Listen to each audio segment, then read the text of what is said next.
Puji Tuhan, Shalom Bapak Ibu, dimanapun berada. Selamat kita bergabung bersama-sama di dalam ibadah. Dan kita percaya dimanapun kita berada, kita selalu dalam rinduan Tuhan. Mari kita persiapkan hati kita akan memuji Tuhan, kita akan meninggikan Tuhan, kita akan pujian yang mengatakan sujud di altarnya.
kasih Tuhan, terima kasih Roh Kudus.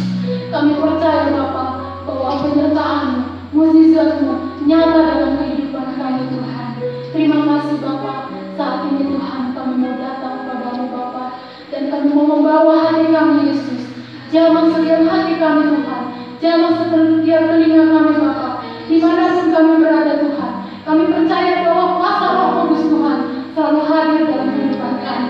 Terima kasih Bapa. Kami berdoa untuk setiap pelayan-pelayan yang boleh mengambil bagian. Engkau kuduskan kami Tuhan. Terlebih khusus hamba-Mu yang akan menyampaikan kebenaran firman-Mu. Engkau pakai hamba-Mu Tuhan. Engkau urapi hamba-Mu Tuhan. Terima kasih Yesus. Kami siap untuk memulai ibadah kami. Kami telah berdoa dan mengucap syukur. Haleluya. Amin. Puji nama Tuhan. Tiba saatnya kita akan memuji Tuhan. Mari kita angkat pujian yang mengatakan, Ku diberi kuasa.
Mari kita persiapkan hati kita.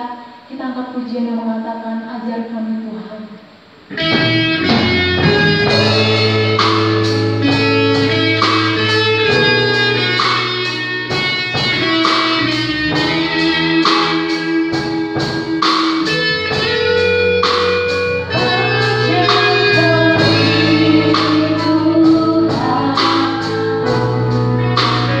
Oh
Bapa Surgawi, dalam nama Tuhan Yesus, segala puji syukur, hormat, dan kemuliaan kami kembalikan kepada Tuhan. Sungguh kami mengucap syukur hari ini harinya Tuhan. Kami diizinkan oleh Tuhan untuk tetap beribadah kepada-Mu. Bapa, kami sudah memuji-muji Engkau, kami sudah bersyukur, bermazmur, kami sudah menyembah, kami sudah memuliakan nama-Mu. Kami percaya Tuhan disenangkan, Tuhan diagungkan, Tuhan dipermuliakan.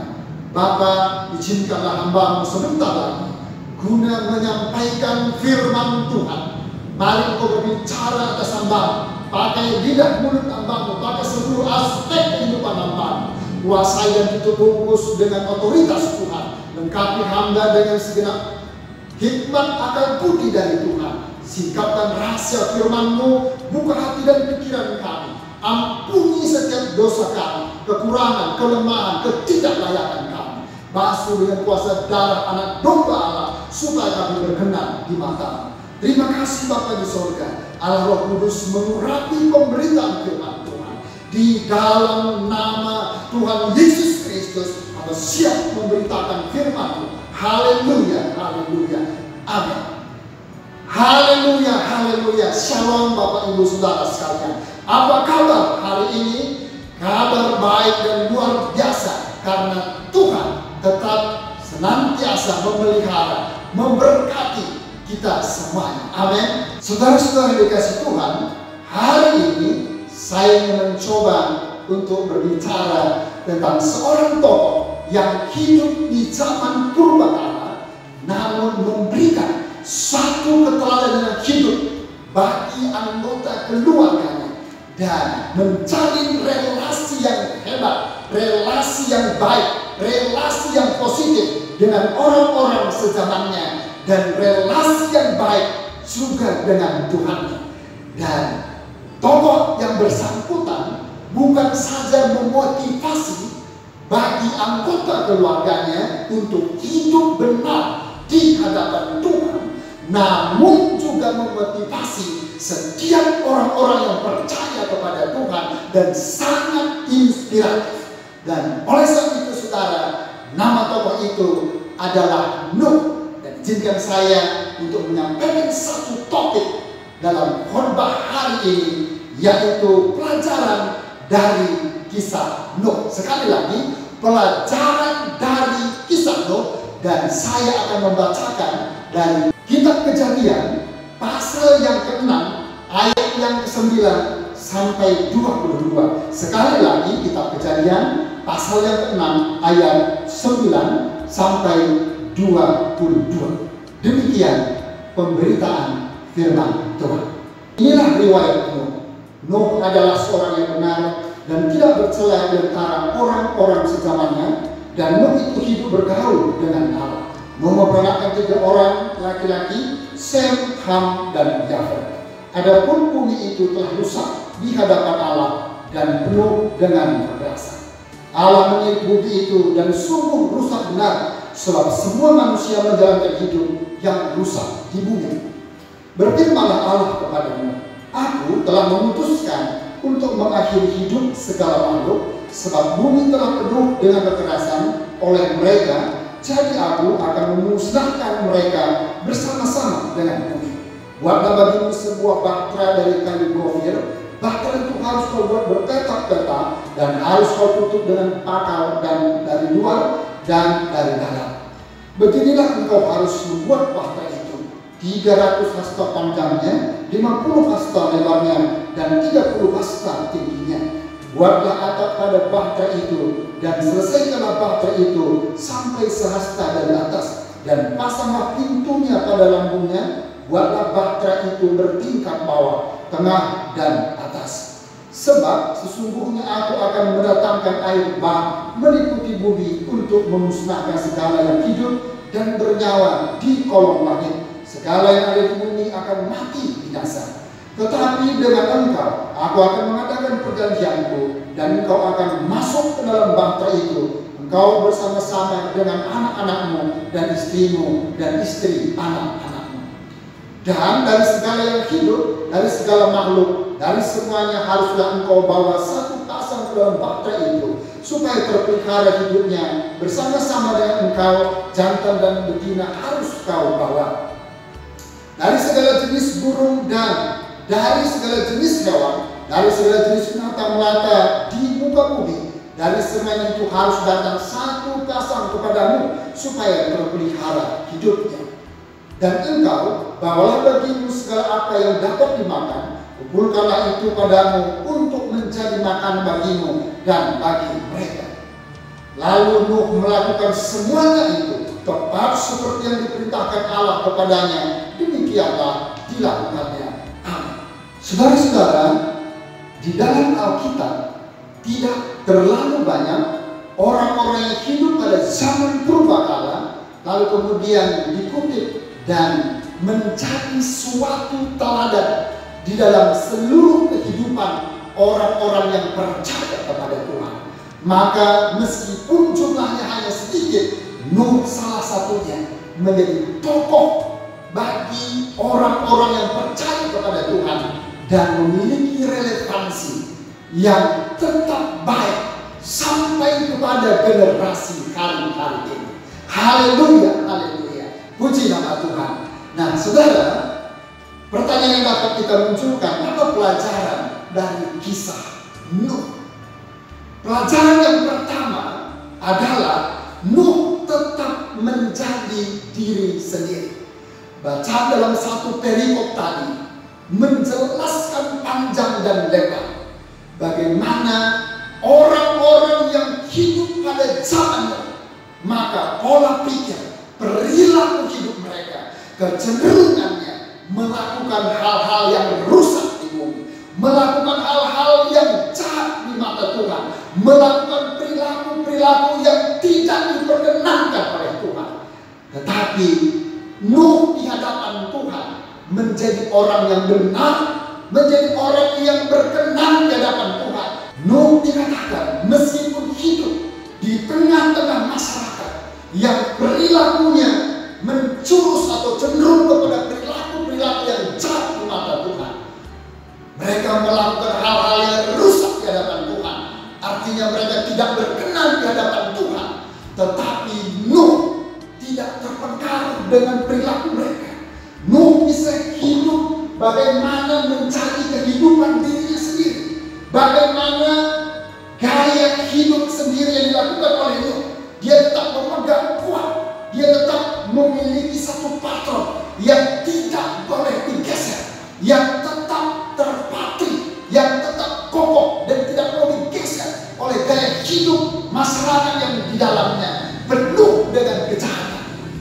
Lesson itu dengan kata lain bahwa Nuh tetap menjadi dirinya sendiri. Nuh tidak mau menjadi orang lain. Nuh tidak mau mencontoh, meniru, kompromi dengan kehidupan orang-orang yang lain. Sebab masyarakat pada saat itu perilakunya melakukan hal-hal yang rusak di hadapan Tuhan, melakukan hal-hal yang bejat di hadapan Tuhan. Oleh sebab itu saudara-saudara, Nuh tetap menjadi diri sendiri. Dengan kata lain, be himself. Nuh tidak mau menjadi orang lain. Dan oleh sebab itu saudara, maka Nuh di sini memiliki suatu integritas hidup yang sangat baik.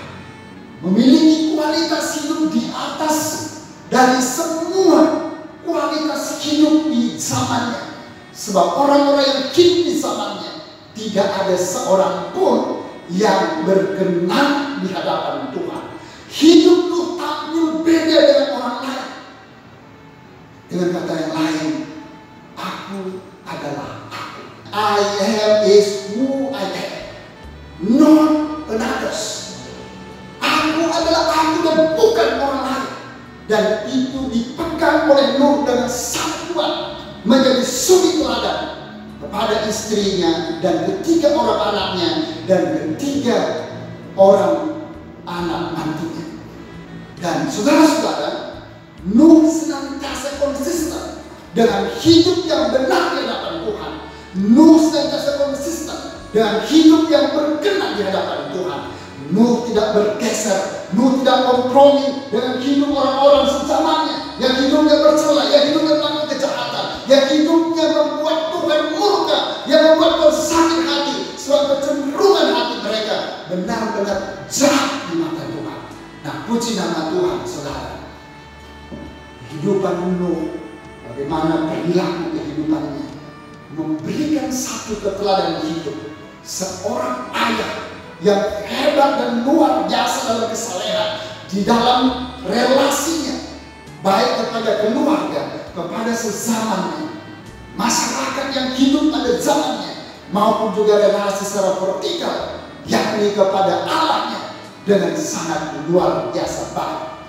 Dan saudara-saudara, tokoh kehidupan Nuh ini sampai hari ini sangat relevan, sampai hari ini memotivasi banyak orang dan sangat inspiratif, termasuk kepada saudara dan saya, kepada kita semua.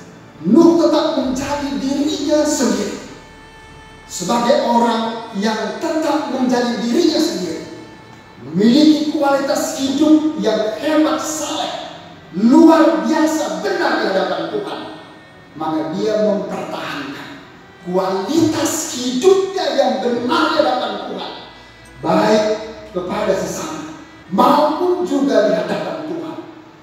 Saudara-saudara, saya membayangkan betapa berat tantangan demi tantangan, godaan demi godaan, pengaruh-pengaruh yang buruk yang datang terus-menerus kepada Nuh.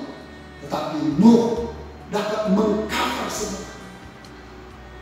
Nuh dapat membuat satu benteng yang sangat kuat agar tidak terpengaruh kepada pengaruh-pengaruh masyarakat yang hidup sejaman dengan dia. Karena begitu Nuh hidup kompromi dan terpengaruh dengan orang-orang sejamannya, maka Nuh bukan lagi orang yang berkenan di hadapan Tuhan. Tetapi Alkitab mencatat Nuh tetap menjaga bagaimana konsistensi hidupnya yang benar di hadapan Tuhan, pergaulannya yang karib dan tidak bercacat celah dengan orang-orang sejaman. Tapi dia tidak konsisten, memiliki suatu kualitas yang hidup yang sangat baik, kehidupan yang mencari teladan, kehidupan yang memberikan motivasi. Dengan kata lain, dapat kita katakan bahwa orang yang benar di hadapan Tuhan tidak boleh terpengaruh oleh kuatnya arus pengaruh yang diproduk oleh dunia, yang diproduk oleh orang-orang sejaman dengan Nuh pada saat itu. Tetapi Nuh berupaya untuk tidak terpengaruh, dan memang tidak terpengaruh, dan dia tetap berupaya untuk mempengaruhi mereka, untuk mengembangkan bagaimana pola kehidupan yang berkenan di hadapan Tuhan. Namun meskipun Nuh sudah berupaya, tetapi hanya satu keluarga, yakni istrinya, 3 orang anak dan 3 orang anak menantunya, yang mengindahkan bagaimana perilaku dan karakteristik yang dimiliki oleh tokoh Nuh. Saudara-saudara yang kasih Tuhan, karena Nuh tetap konsisten dengan hidup berperilaku dengan benar di hadapan Tuhan, maka kita setelah zaman Nuh, kitab Yeskiel pasal 14 ada 4 kali kemudian mengulangi, menyebutkan nama daripada Nuh sebagai seorang tokoh dari 3 nama tokoh yang terus diulangi, yang terus tetap dipublikasikan sebagai orang yang benar di hadapan Tuhan dan tidak bercacat celah di hadapan sesama manusia. Dan sungguh luar biasa, saudara-saudara.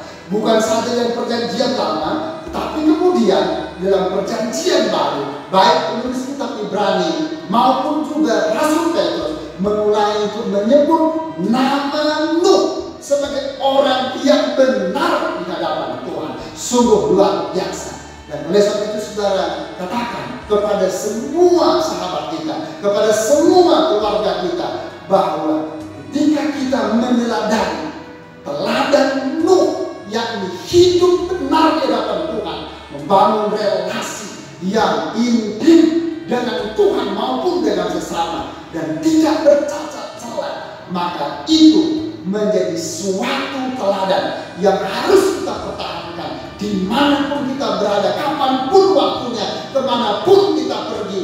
Mari kita belajar untuk konsisten, untuk hidup berpadanan dengan kebenaran firman Tuhan dan mengambil contoh kehidupan yang benar di hadapan Tuhan, sama seperti kehidupan Nuh. Puji Tuhan, saudara-saudara. Sekarang selanjutnya kita perhatikan bagaimana Nuh tetap taat kepada Allah. Nuh tetap mentaati perintah daripada Tuhan, meskipun itu berlawanan dengan logika. Dan berlawanan dengan logika bukan hanya logika Nuh, tetapi juga logika banyak orang di zamannya. Dan ketika Nuh taat kepada perintah Tuhan, maka sudah dapat dipastikan dia akan menerima tantangan yang begitu banyak dan dialamatkan kepadanya. Tetapi meskipun demikian, sekali lagi Nuh tetap taat untuk menjalankan, untuk mengeksekusi segala perintah Tuhan yang dialamatkan kepadanya. Puji Tuhan, haleluya. Dan hal itu dituliskan dalam kitab Kejadian mulai dari pasal yang ke-6 ayat 1 sampai pasal 8 ayat yang ke-22, sampai kepada Ibrani juga pasal 11 ayat 7, dan juga Rasul Petrus mencatat di beberapa ayat di dalam tulisan. Dan saudara-saudara, pelajaran yang kedua yang kita dapatkan dari kisah Nuh adalah Nuh membuat bahtera dengan penuh ketaatan. Sekali lagi, Nuh membuat bahtera dengan penuh ketaatan.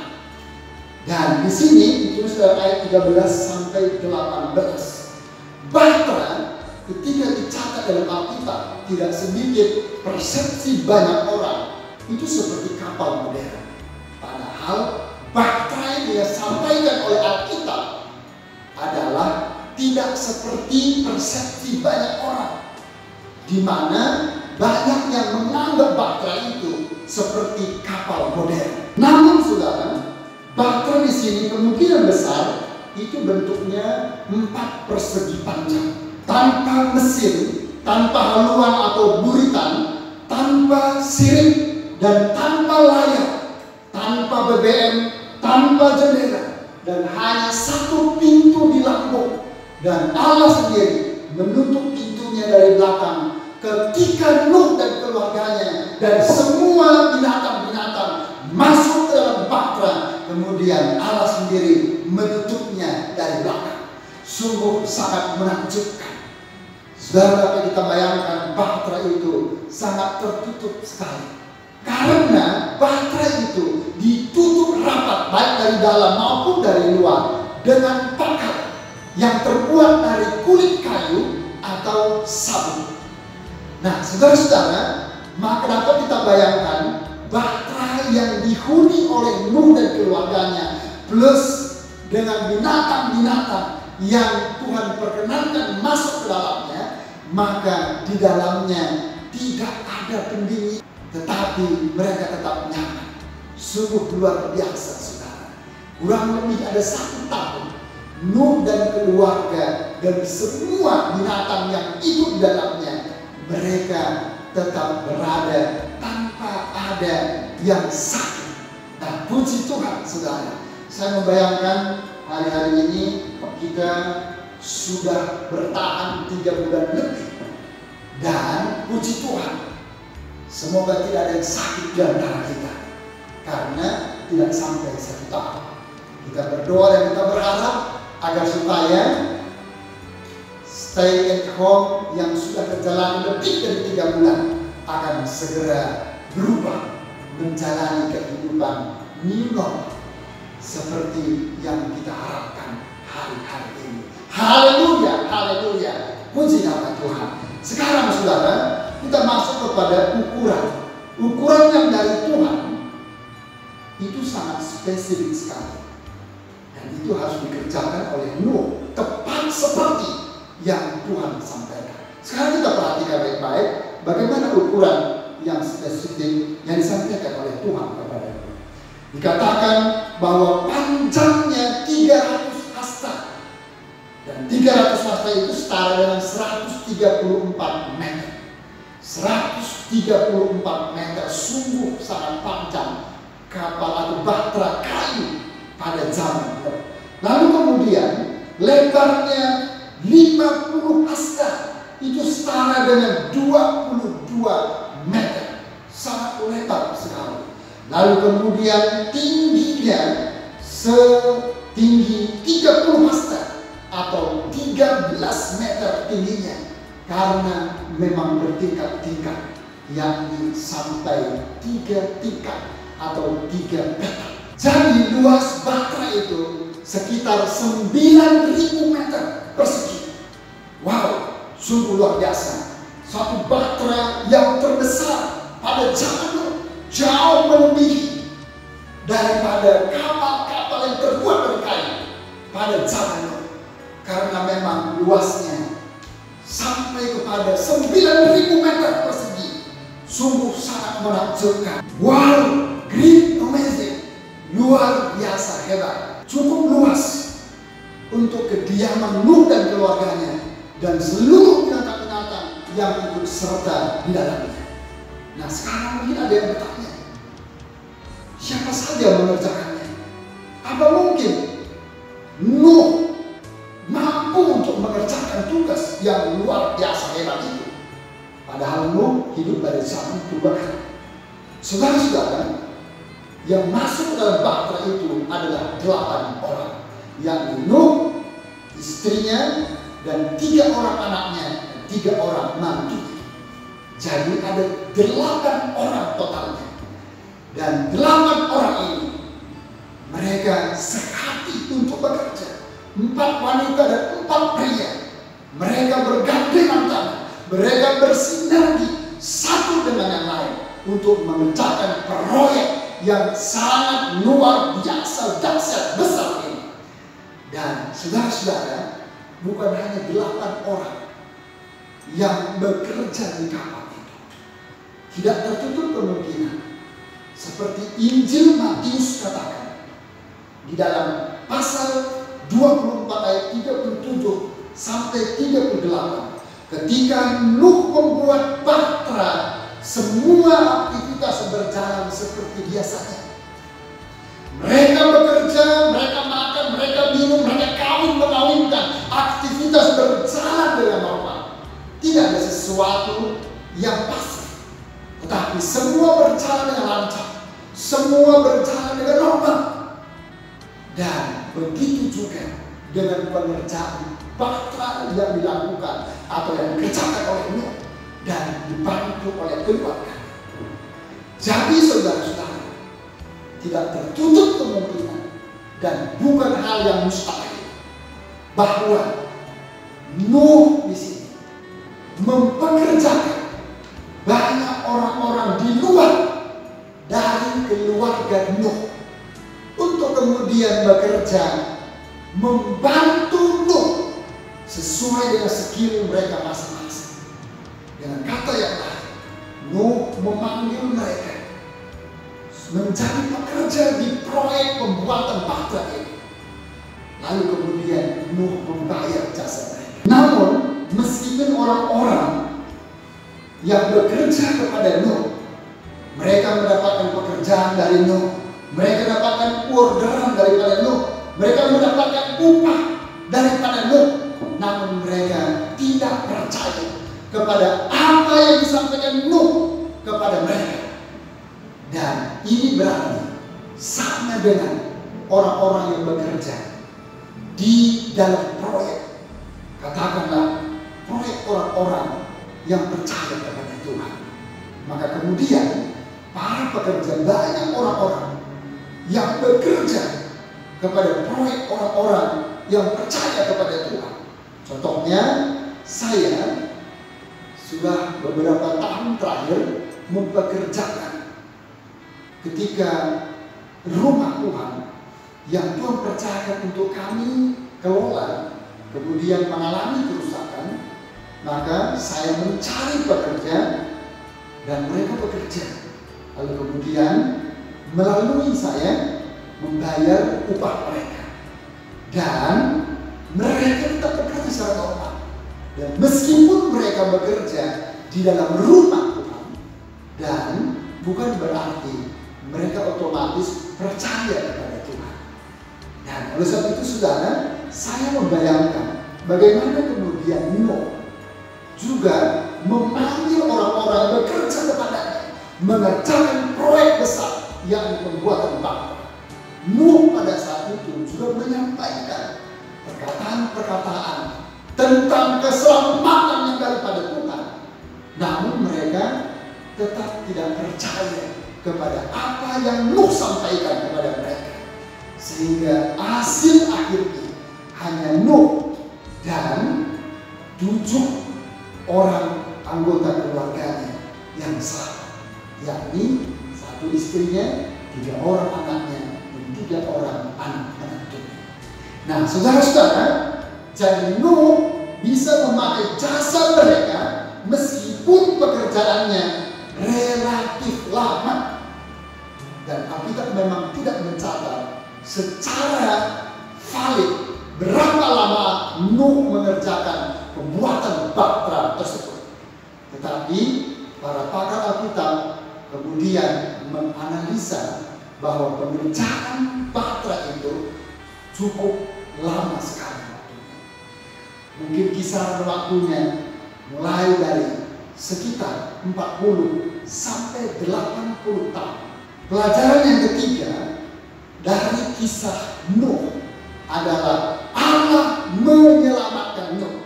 Sekali lagi, Allah menyelamatkan Nuh. Ini kabar gembira dari semua pekerjaan yang sangat melelahkan yang sudah dilakukan oleh Nuh dan keluarganya, di mana ending decision-nya adalah Tuhan Allah menyelamatkan Nuh dan keluarganya. Haleluya, puji nama Tuhan. Saudara, ketika Allah berbicara kepada Nuh untuk mengerjakan suatu proyek yang maha besar, maka kemudian Nuh tidak boleh berbangku tangan. Nuh tidak boleh untuk hanya angkat kaki lalu kemudian dengan iman segala sesuatunya pasti beres. Tetapi Nuh harus bekerja keras. Dia membanting tulang, bekerja dengan sekuat tenaga, dia mengeras keringatnya, dan dia melakukan sinergitas dengan anggota keluarganya dan pekerja-pekerja yang diperuntukkan untuk melakukan pengerjaan bahtera tersebut. Sungguh luar biasa, saudara, bagaimana upaya kerja keras yang dilakukan oleh Nuh dalam mengerjakan, menyelesaikan pembuatan bahtera itu. Dan bukan itu saja, Nuh harus bertanggung jawab untuk membayar setiap pekerja-pekerja yang bekerja untuk membantunya. Dan kemudian Nuh juga harus berupaya mendatangkan balon-balon yang begitu besar dengan ukuran yang begitu besar sampai 2 kali 2 meter besarnya. Dan itu harus diupayakan oleh Nuh dengan banyak tenaga, tentunya dikerahkan oleh Nuh, dan semua itu dibayar oleh Nuh. Sungguh sesuatu yang menakjubkan, saudara. Dan kemudian jika kita perhatikan, Nuh juga harus mengumpulkan makanan-makanan bagi ribuan spesies binatang-binatang yang masuk dalam bahtera, dan dia mengatur bagaimana cara masuknya dan di mana tempatnya, dan 3 tingkat. Maka kemudian itu diisi oleh semua hewan-hewan dan juga keluarga Nuh. Dan Tuhan tentunya mengkaruniakan hikmah kebijaksanaan kepada Nuh untuk mengelola, untuk mengatur, untuk memimpin segala sesuatunya sudah berjalan dengan harmonis, sehingga tercipta harmoni dalam bahtera Nuh yang besar itu. Nah, saudara-saudara, sungguh Nuh melakukan semua perintah Allah di dalam ayat ke-22. Maka kemudian Nuh diselamatkan oleh Tuhan dari banjir besar yang disebut dengan bah. Dan pasal-pasal berikutnya, pasal yang ke-7, pasal yang ke-8, maka Nuh selamat beserta dengan keluarganya. Saudara-saudara, sungguh Nuh beriman kepada Allah. Mengapa? Tahu dari mana kita?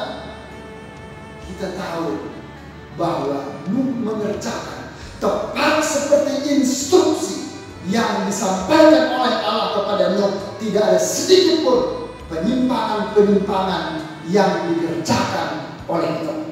Ini berarti satu bukti bahwa Nuh itu beriman kepada Tuhan. Sebab kalau tidak, Nuh tidak mungkin bersusah payah, berletih-letih, bersusah-susah, berlelah-lelah, banting tulang untuk mengerjakan bata itu sampai kepada selesai. Tetapi Nuh mengerjakan dengan sekuat tenaga sampai bisa dioperasikan.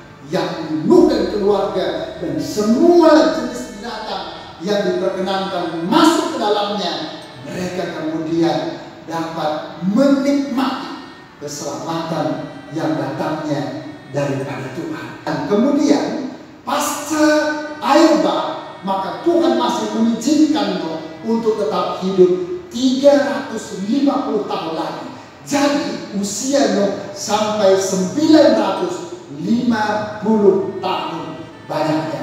Wow, sungguh usia yang sangat panjang sekali, saudara. Saudara-saudara dikasih Tuhan, kalau di zaman purba, Nuh sebagai tokoh Alkitab yang sangat luar biasa saleh, benar di hadapan Tuhan, maka Nuh diselamatkan karena dia percaya kepada Tuhan, karena hidupnya benar di hadapan Tuhan, dan Tuhan mengaruniakan kasih karunia.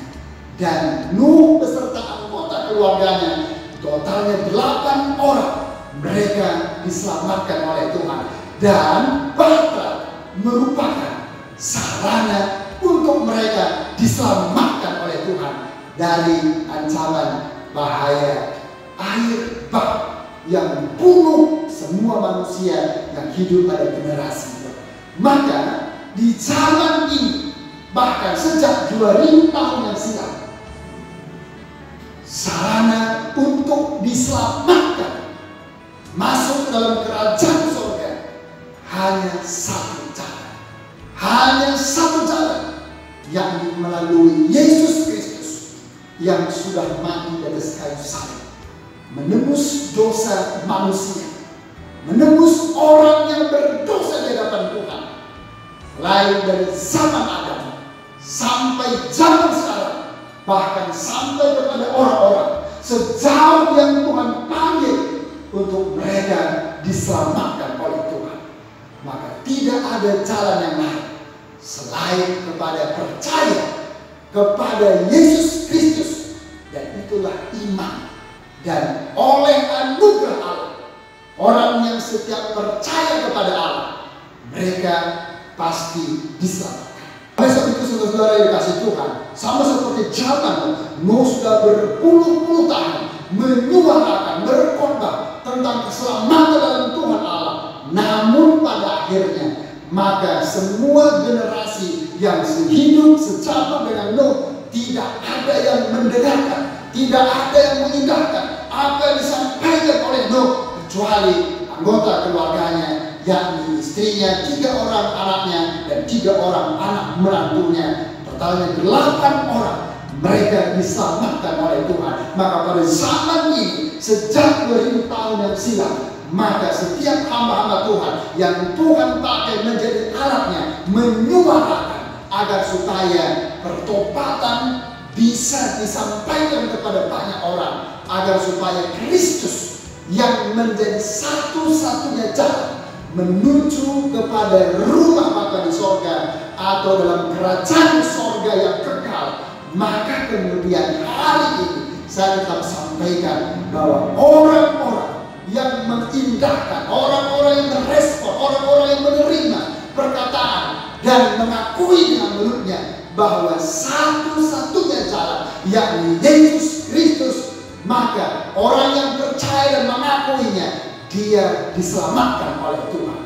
Dan oleh sebab itu, saudara-saudara, mari kita pelihara iman dan percaya kita kepada Yesus Kristus. Walaupun zaman ini adalah zaman yang jelas tidak bersahabat dengan kita, penuh dengan kejahatan, tetapi percayalah, sama seperti zaman Nuh dan keluarganya diselamatkan oleh karena mereka tetap berpadanan dengan apa yang Tuhan perkenankan. Maka hari ini kita belajar dan memetik satu pelajaran dengan suatu komitmen yang kuat agar kita tetap percaya kepada Yesus Kristus, sekali percaya dan tetap percaya dan tidak mau diubahkan dan tidak mau kompromi dengan hal yang lain yang produk oleh dunia ini, agar supaya perjalanan kita menuju kepada perjalanan yang diselamatkan oleh Tuhan, karena Kristus memberikan jaminan kepastian tentang keselamatan bagi saudara dan saya.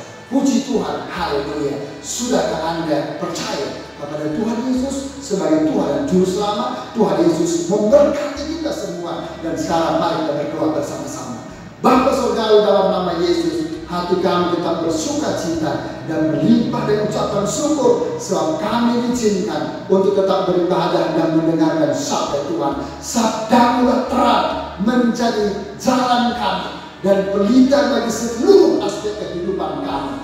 Oleh sebab itu terangilah seluruh hati dan seluruh aspek kehidupan kami, agar kami tetap berjalan menetap dalam firman Tuhan, dan genggam seluruh aspek hidup kami, agar kami tetap percaya teguh kepada Kristus sebagai Tuhan dan Juru Selamat kami, sehingga meskipun dunia ini gonjang-ganjing, tetapi kami diberikan jaminan hidup yang kekal dan terbebas dari penghukuman kekal dan neraka. Dan kami dibawa ke satu tempat keabadian, yakni kerajaan surga yang kekal. Allah Roh Kudus kiranya terus mengajarkan firman-Mu kepada setiap kami, dan Engkau yang memeteraikan dan pakai kami Tuhan, supaya kami tetap mengerti firman-Mu, tetap hidup berjalan seturut dengan firman-Mu, dan menjadi pelaku-pelaku firman Tuhan. Tampakkan iman percaya kami kepadamu.